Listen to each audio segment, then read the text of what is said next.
The speech and language pathologist provides assessment and treatment of voice, communication, and swallowing. Individuals and families may seek SLP support in the following areas: speech clarity, vocal retraining and vocal hygiene, speech fluency, understanding spoken or written words and sentences, following directions and routines, word retrieval and recall, writing words and sentences, problem solving and memory skills, ability to participate in conversations, social skills and relationship building, ability to swallow safely and effectively. The SLP works with family members to establish shared goals and to discuss supports that will enhance speech, language, communication, or swallowing skills at home and in the community.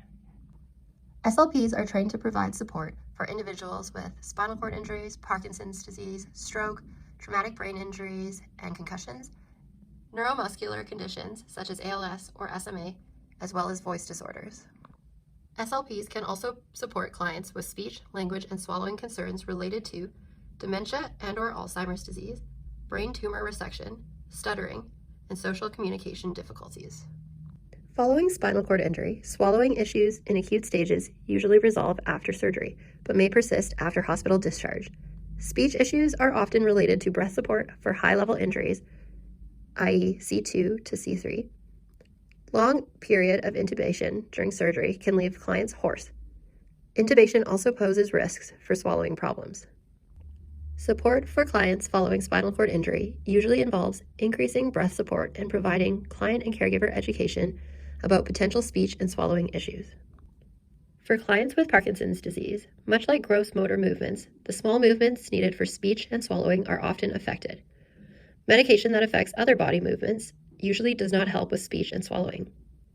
Patients may be quiet and have a hard time initiating their speech and swallowing. When they get going, they may talk very fast, or they may stutter. Support for clients with Parkinson's disease usually involves generating client awareness about speech, voice, and swallowing issues. They may be trained to overcompensate for problems, such as a quiet voice, by learning strategies for projection. Pacing strategies may be important for those who talk too fast. Stroke can affect different parts of the brain related to speech, voice, and swallowing. Following stroke, people may have trouble speaking, listening, reading, or writing. This is called aphasia. A brainstem stroke or a lesion in the frontal or temporal lobe can affect swallowing. The exact nature of someone's speech and swallowing issues may be diagnosed in the hospital, but long wait lists mean symptoms can persist without being treated long after discharge. Support for clients following stroke involves a comprehensive assessment of areas of need and difficulty. Treatment goals may be about returning to work or school, or regaining functional skills for success in the community. Clients and caregivers often learn augmentative and alternative communication strategies to support language output. ABIs and concussions can affect speech, language, and social communication skills. Behavior and personality changes following a brain injury can affect the way a person communicates with others at work, school, or in the community. Executive functioning skills affected by ABI, such as attention and memory, are important for communication success. Support for clients following ABI involves a comprehensive assessment of areas of need and difficulty. Treatment goals may be about returning to work or school, or regaining functional skills for success in the community. For example, clients may rely on organizational strategies to remember to do household chores, or they may need to relearn social skills to engage appropriately with family, friends, and coworkers. Speech and swallowing may be affected alongside other symptoms in neurodegenerative conditions, such as ALS or SMA. It may be one of the first presenting symptoms, like in bulbar ALS. Speech, language, and swallowing strategies need to adapt with the progressive nature of these conditions.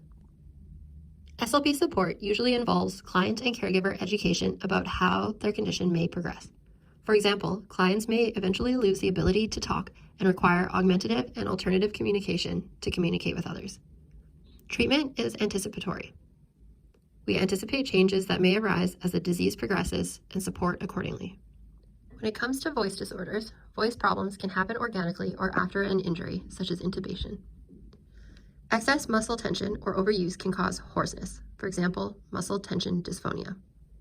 Other specific issues may include spasmodic dysphonia or vocal fold paralysis. Support for these clients is akin to a personalized exercise or rehabilitation program. Patients learn about proper voice use and are guided through exercises to regain their ideal voice. SLPs can also provide laryngeal massage, which may be helpful for individuals with excess tension in their throat.